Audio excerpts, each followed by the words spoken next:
Maghreb Orient Express, bienvenue à toutes et à tous avec nous sur le plateau de MOE sur TV5 Monde. Alain Grèche, l'un des meilleurs spécialistes du Proche-Orient. Merci d'être avec nous, Alain Grèche.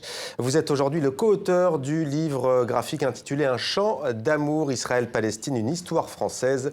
Dessin signé Hélène Aldeguer, c'est aux éditions La Découverte. Avec nous également l'une des plus grandes figures du cinéma palestinien, Mohamed Bakri.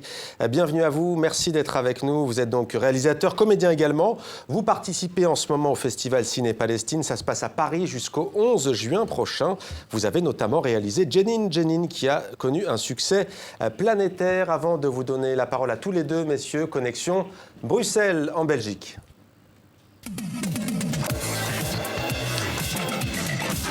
Connexion Bruxelles où l'on retrouve Mehdi Georges Lahlou. Merci d'être avec nous. Mehdi Georges en direct de la capitale belge. Vous êtes artiste plasticien. Une exposition intitulée Of the Confused Memory vous êtes en ce moment dédiée à la galerie Robouan-Motion. C'est à Paris jusqu'au 17 juin. Alors Mehdi Georges Lahlou, on a envie de dire que vous avez un pied des deux côtés de la Méditerranée. Je sais que vous avez coutume de dire que vous avez les deux pieds dans l'eau. Est-ce que vous vous inspirez de vos racines, notamment marocaines, pour vos créations ? Notamment pour le choix des matériaux, par exemple. On voyage beaucoup quand on regarde vos œuvres. Donc bonjour déjà, merci de m'accueillir, c'est assez étrange d'être en duplex. Moi ce qui m'intéresse plus que, comme je dis que j'ai les deux pieds dans l'eau, c'est-à-dire que finalement les choses que j'essaye de faire prendre racine ne prennent jamais racine parce que c'est des choses qui existent et qui n'existent pas en même temps. Donc c'est plus sur la question de la réalité des choses qui m'intéresse. Donc c'est revenir à la source des objets que j'utilise, qui sont souvent des objets qui ont été soit du quotidien ou d'un quotidien réinventé, une nouvelle nostalgie pour recréer des images et mieux détourner le sens des objets que j'utilise. Donc autant ça peut être des objets qui sont forts en sens, qui peuvent amener à une certaine esthétique musulmane ou une certaine esthétique religieuse chrétienne catholique, mais ça peut être aussi des objets comme de la grenade, comme une grenade ou un objet, un fruit qui n'a rien à voir, mais qui finalement, dans l'idée et dans l'histoire, va ramener aussi à cette complexité d'histoire et d'esthétique. Alors prenons un exemple, Inch'Allah, mot très utilisé, d'ailleurs pas seulement par les musulmans, par les chrétiens également. Vous représentez l'expression à travers un côté un peu kitsch, si l'on a envie de dire. C'est quelque chose que vous n'hésitez pas à aller chercher, le kitsch, et parfois la provocation d'ailleurs. Après la provocation, ça vient rarement de la part de l'artiste, c'est souvent les manières de percevoir le travail. Je ne pense pas qu'un artiste veut de la provocation, mais la société, la culture, l'histoire et la temporalité fait que son travail peut être dans la provocation. Après, je pense que l'artiste est là aussi pour dire des choses, ramener des histoires qui parfois plaisent ou ne plaisent pas, qui sont souvent autobiographiques et qui sont personnelles et qui vont amener à d'autres choses. Le néon Inch'Allah, qui peut paraître kitsch, finalement s'appelle Rose et c'est un hommage à Rose c'est la vie de Marcel Duchamp et c'est une des premières pièces que j'ai réalisées qui m'intéresse énormément sur l'idée du langage et du patrimoine, à savoir si un mot, une histoire, une langue appartient toujours à une culture ou doit toujours justifier une culture ou une autre. Et le mot Inch'Allah, c'est un mot qu'on utilise autant dans une manière religieuse, mais aussi pour dire à un enfant qui veut un cadeau, on lui dit Inch'Allah, Inch'Allah, pour se détacher finalement tout en gardant une certaine volonté, mais en se détachant de la possibilité. Alors on le sait, les religions, notamment monothéistes, Mehdi Georges, se basent souvent sur des textes, la Torah, la Bible ou encore le Coran. Vous, votre credo, c'est d'interroger la pérennité de ces cultes, dites-vous, qui subsistent grâce aux œuvres qui demeurent, elles, au fil des siècles, c'est ça ? Alors moi, ce qui m'intéresse, encore une fois, déjà d'une, c'est plus que les religions, les textes, c'est la sacralisation de quelque chose. C'est le processus de sacralisation. Comment on va créer un objet ou prendre un objet qui pourrait être dénué de sens ou avoir plusieurs sens à la base et le travestir ou l'amener à une utilisation ou une autre pour justifier la pratique ou la culture de certains autres de certains peuples ou cultures. Par exemple, la première fois que j'ai utilisé la Kaaba ou l'image de la Kaaba, je l'ai utilisée avant tout parce que c'est créé au temps d'Abraham, donc il peut se réclamer des trois religions monothéistes. Mais finalement, ça devient par l'utilisation un culte musulman, mais qui finalement l'est-il vraiment? Et c'est justement ce questionnement-là de comment quelque chose qui pourrait être tout devient peut-être moins, mais qui finalement, quand on le voit, en fait, redevient tout et bien plus encore. Mehdi Georges Lahlou, artiste plasticien, merci beaucoup d'avoir été avec nous en direct de Bruxelles. Merci à vous. Je rappelle qu'on peut voir vos œuvres jusqu'au 17 juin à Paris, à la galerie Rabouan-Moussion. Merci d'avoir été avec nous.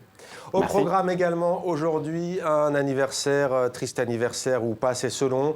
50 ans après la guerre des 6 jours, Maghreb Orient Express réunit donc l'un des meilleurs spécialistes du Proche-Orient et un grand cinéaste palestinien. Alain Grèche, à l'occasion, vous publiez un livre qui s'appelle Un chant d'amour, un récit graphique, on peut dire une bande dessinée, Israël-Palestine, une histoire française. Pourquoi avoir choisi de parler du conflit israélo-palestinien, on a envie de dire en bleu, blanc, rouge au fond? Parce qu'on a voulu toucher un public différent, un public jeune notamment, et parce que l'image permet des choses que ne permet pas forcément le texte. Et je suis d'ailleurs assez content par les réactions que j'ai autour de moi, de gens qui connaissent le sujet et qui ont l'impression d'avoir appris quelque chose en lisant la bande dessinée. Alors que souvent, pour une certaine génération, la bande dessinée, c'est un peu léger, quoi. Ouais. Et c'est vrai que des fois, montrer des images, comme cette image de la une de François du 5 juin 67, et au matin de la guerre, au moment où Israël déclenche la guerre et qui titre « Les Égyptiens attaquent Israël », ça en dit plus que beaucoup de discours sur l'état des médias à l'époque et sur le caractère pro-israélien à l'époque de l'ensemble des médias français. Alors vous citez cet exemple parce qu'au fond, ce conflit israélo-palestinien, il a toujours divisé les médias français, les intellectuels français, mais aussi les artistes français. Prenons par exemple les intellectuels. Il y a cet échange dessin à l'appui de Jean-Paul Sartre, le grand écrivain, et de Maxime Rodinson, dans un café à Saint-Germain-des-Prés, au cœur de Paris. Racontez-nous. Oui, en juin 67, Jean-Paul Sartre, qui revient d'une visite en Israël et en Égypte, où il a rencontré Nasser, a décidé de faire un numéro des temps modernes, qui est sa revue, qui à l'époque a une énorme diffusion parmi les intellectuels, sur le conflit israélo-arabe. À l'époque, la Palestine n'occupe pas la place qu'elle occupe aujourd'hui. Et donc, il va diviser son journal en deux, une partie consacrée aux Arabes, une partie consacrée aux Israéliens. Et il y a un texte qui est en dehors de cette division, qui est celui de Maxime Rodinson, qui est un intellectuel orientaliste, parfaitement arabisant, juif d'origine, et qui fait un texte qui, à l'époque, a énormément d'écho, parce que personne ne voit le problème à travers cet angle. Il s'appelle « Israël fait colonial », et où Rodinson explique comment le mouvement sioniste s'est inscrit totalement dans ce qui, au XIXe siècle et au début du XXe siècle, était considéré comme normal, c'est-à-dire le mouvement colonial. Et donc, Rodinson justifie son texte face à Sartre. Et c'est très intéressant, parce que Sartre, c'est quelqu'un qui s'est engagé dans la guerre d'Algérie, qui s'est engagé dans les luttes anticoloniales, etc., et qui éprouve une difficulté à s'engager sur ce conflit israélo. Il lui dit d'ailleurs, est-ce que tu ne vas pas un peu fort? Voilà, il dit, est-ce que tu ne vas pas un peu fort? Et le texte de Sartre, c'est de dire, oui, nos amis arabes nous disent qu'ils ne sont pas antisémites, et je veux bien les croire, mais on ne peut s'empêcher pour nous, Français, de considérer que les Israéliens sont aussi des Juifs. Et cette dimension est très importante. Il y a deux éléments dans la mobilisation en faveur d'Israël en 1967. Un, on est 20 ans après la fin de la Seconde Guerre mondiale et le génocide des Juifs pèse sur la conscience et c'est normal. Et puis il y a un autre aspect qui est l'aspect anti-arabe, c'est-à-dire il y a un délire, je dis, de racisme anti-arabe par une partie de la presse. C'est la revanche de la guerre d'Algérie. Donc c'est ces deux éléments qui expliquent, si vous voulez, cette mobilisation, notamment des médias. Les médias sont particulièrement actif, disons. Mais 67 marque aussi l'entrée du conflit israélo-palestinien sur la scène politique française et ne va pas le quitter dans les 50 prochaines années, disons. Alors, autre exemple, pas que les médias, pas que les intellectuels, il y a aussi les artistes qui sont divisés.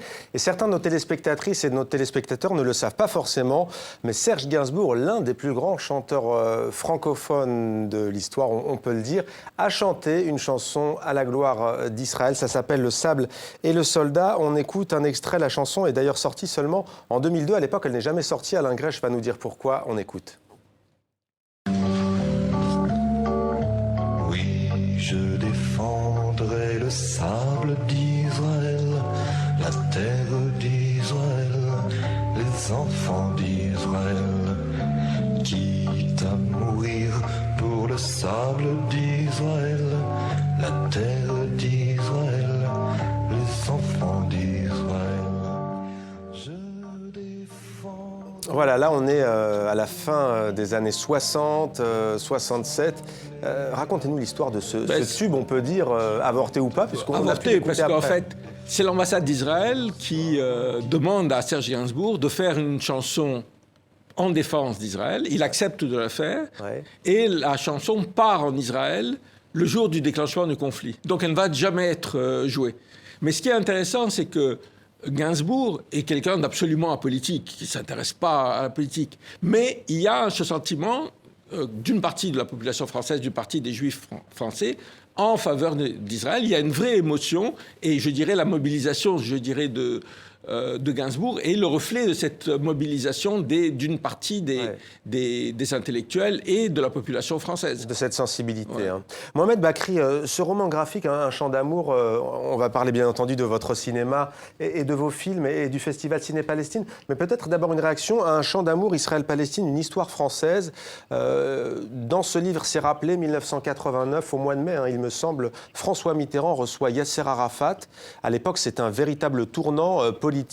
Vous, cinéaste palestinien, citoyen israélien, d'ailleurs on le rappelle, citoyen arabe israélien, quel regard portez-vous sur la politique de la France, pas forcément aujourd'hui, mais en tous les cas, si on remonte un petit peu en arrière dans le temps, est-ce que pour vous, la France a été un allié ?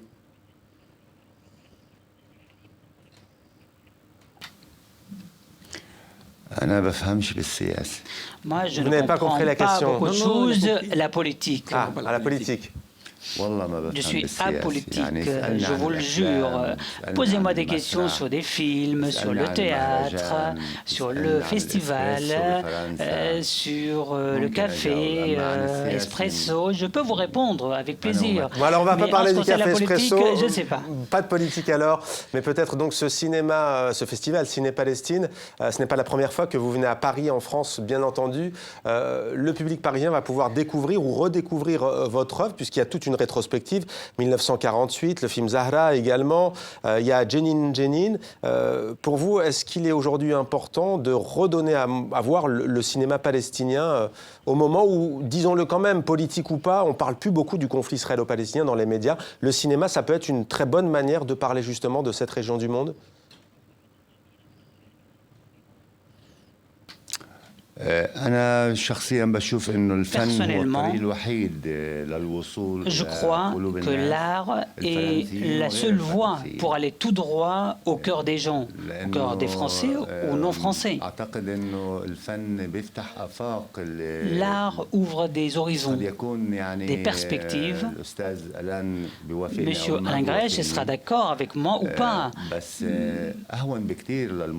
Il est très difficile pour quelqu'un qui reçoit, il est plus facile pour lui de regarder un film, d'assister à une pièce de théâtre. C'est beaucoup plus simple, c'est plus difficile peut-être que lire un livre. Je respecte beaucoup ce qu'il a dit, ce qu'il vient de dire, je respecte ses positions. Et surtout si on prend en question que le lecteur ou le récepteur qui est paresseux, comme vous le savez aujourd'hui, dans un monde où la révolution informatique, technologique, ça rend le récepteur d'être paresseux. Le cinéma facilite la chose. Ça nous permet de faire parvenir des messages. Autrement, on ne peut pas le faire. Eh bien, on va regarder sans plus attendre un extrait de l'un de vos plus grands films, même si on ne va pas réduire l'ensemble de votre carrière à celui-ci. Mais c'est vrai que Jenin Jenin avait eu un écho important en France, dans le monde francophone, et pas seulement. On est en 2002, il y a ce qu'on appelle la bataille de Jenin, avec le camp de réfugiés qui sera totalement ou en partie détruit. On regarde un extrait.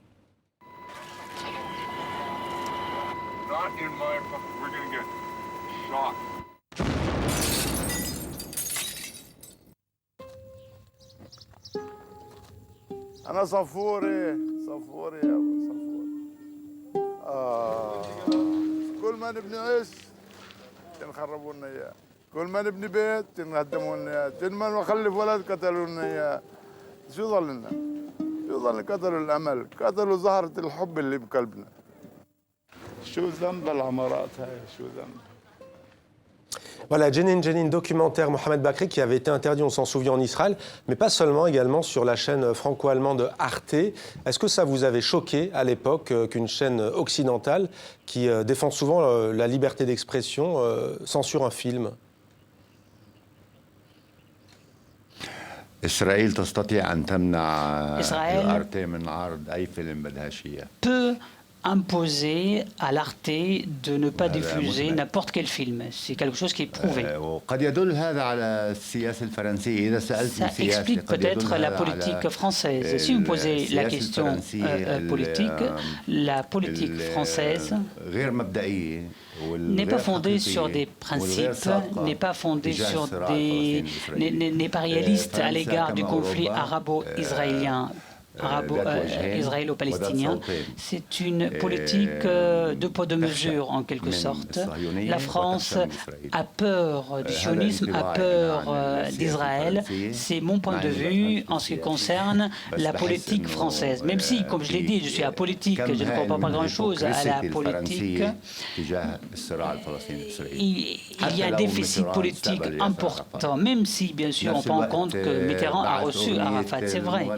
Mais en même temps, vous voyez, on vient d'avoir un chanteur qui a chanté la gloire israélienne, le soldat israélien.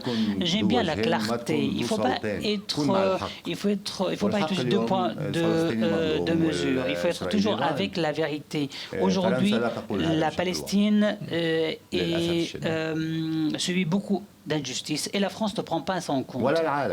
Et le monde entier d'ailleurs ne prend pas ça en compte. Le monde, ils ont peur d'Israël en fait. Et en parlant de politique française, Alain Grèche, il y a une planche, c'est celle de François Hollande, qui a fait couler beaucoup d'encre, qui trinque avec Benyamin Netanyahou. Il est question du général de Gaulle dans votre récit graphique. Quelle est aujourd'hui la position française avec François Hollande et l'arrivée d'Emmanuel Macron au pouvoir par rapport à celle qui a été celle du général de Gaulle ? Ce qu'on montre dans la bande dessinée, et même moi je l'ai redécouvert avec étonnement, c'est quand même le courage de la position du général de Gaulle en 1967. Parce qu'il la prend contre l'ensemble des forces politiques, à l'exception du Parti communiste, y compris contre une grande partie des gaullistes, contre l'opinion publique et contre les médias. Il va dénoncer, non pas Israël, c'est-à-dire, de Gaulle est un admirateur du sionisme, est un admirateur d'Israël, mais il va dénoncer le pays qui a tiré le premier. Et il va en même temps, malgré le fait qu'il est à contre-courant, ouvrir une politique qui va durer pratiquement jusqu'à Mitterrand et qui va être la politique de la France, qui va faire entendre une voix différente de la France. Pas hostile à Israël, mais une voix que la France est la première puissance européenne à avoir dit l'autodétermination des Palestiniens, à avoir dit il faut négocier avec l'OLP. À l'époque, Israël et les États-Unis disaient non. Donc, cette période, aujourd'hui, elle est finie, malheureusement, et on a assisté depuis 10 ans, pas seulement avec François Hollande, mais aussi avec Nicolas Sarkozy, à ce que j'appelle un tournant silencieux. C'est-à-dire quoi, un tournant silencieux ? C'est-à-dire, à la fois, on dit, la France est pour un État palestinien à côté de l'État d'Israël, et nous condamnons la colonisation, mais concrètement, on ne fait pas entendre notre voix, on ne prend aucune mesure pour imposer cette solution, et on a développé les relations bilatérales avec Israël comme si la Palestine n'existait pas. Voilà, c'est ça aujourd'hui qui fait une différence. Et je rejoins ce que dit Bakri, c'est-à-dire qu'il y a quand même quelque chose d'assez étonnant. C'est-à-dire on présente le conflit comme un conflit entre deux peuples qui se disputent une terre, voilà. Mais personne ne dit comme principe, pas parce que les Palestiniens, c'est pas que les Palestiniens soient plus gentils ou mieux que les Israéliens, c'est qu'ils ne sont pas dans la même situation. Il y en a un qui est un occupant et un autre qui est un occupé. Et ça, malheureusement, les politiques refusent de le voir, et souvent les médias aussi refusent de le voir. Mohamed Bakri, je le disais, vous êtes citoyen palestinien, arabe-israélien. Il y a la guerre en Syrie qui fait des milliers et des milliers de morts, donc du coup, il y a aussi la guerre en Irak. Du coup, effectivement, le conflit israélo-palestinien, on n'en parle plus beaucoup dans les médias en tout cas. Il y a vous, les artistes, les cinéastes, pour nous parler justement de ce qui se passe dans cette région du monde. Vous, comment voyez-vous, au fond, l'avenir, ces prochains mois, ces prochaines années ? Est-ce que vous êtes plutôt optimiste ? Est-ce que vous avez de l'espoir encore quant à l'avenir de la situation ?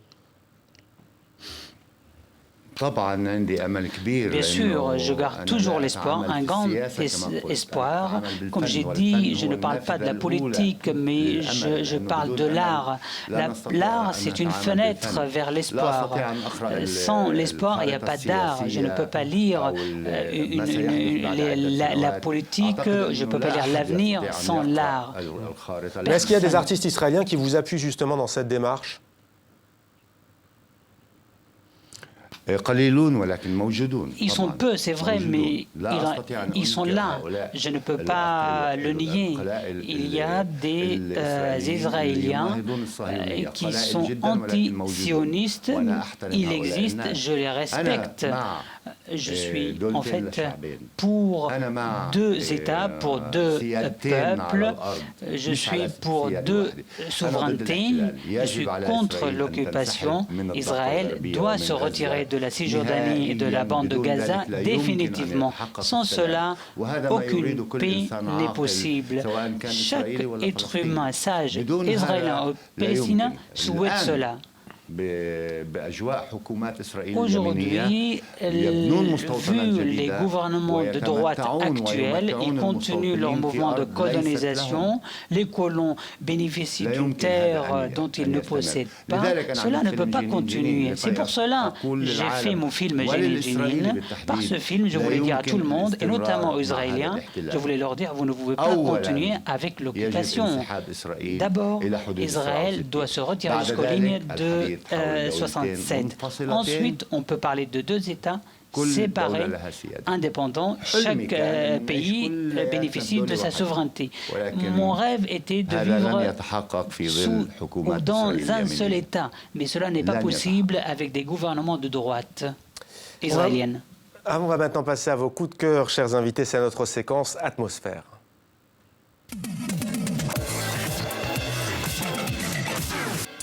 Et on va parler de l'Égypte avec vous, Alain Grech, un pays qui vous tient à cœur, qui faisait partie justement des pays participants, si l'on peut dire, à cette guerre des 6 jours. Vous avez choisi comme coup de cœur Madame Asr, média égyptien en ligne, créé au Caire en 2013, il y a maintenant 4 ans. Pourquoi est-ce que vous avez fait ce choix ? J'ai fait ce choix parce que j'ai découvert Madame Asr en allant en Égypte et que j'ai rencontré l'équipe de journalistes qui y travaillaient avec un courage vraiment admirable dans une situation difficile.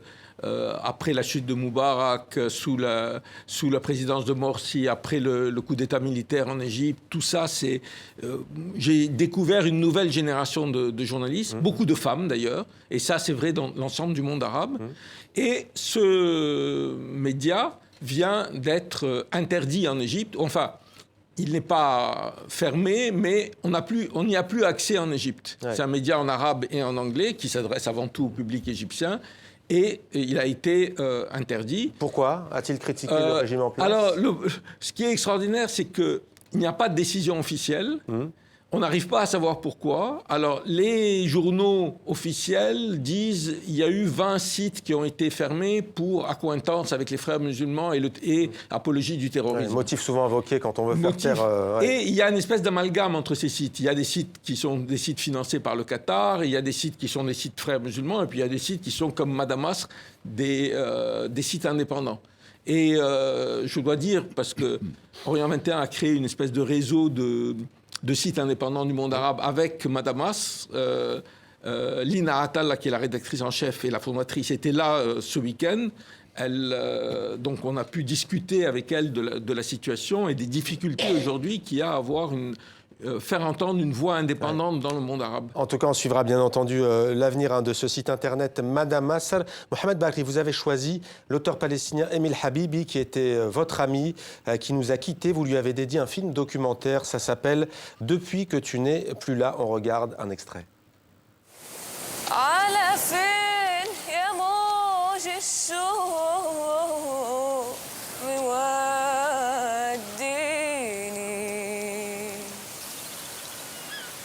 صباح الخير. وينك يا ابو السلام؟ مشتاق لك. ناقص. ذهب الذين احبهم وبقيت مثل السيف فردا. Mohamed Bakri, parlez-nous de cet auteur. Qui était-il? Pourquoi est-ce que vous avez voulu lui rendre hommage?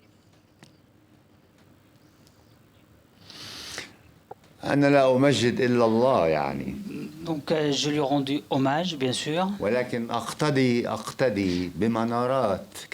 moi, c'est un exemple. J'ai des exemples, parmi lesquels Emile Habibi, Mahmoud Darwish, Ghassan Kanafani et d'autres, des créateurs palestiniens et non palestiniens, comme d'autres.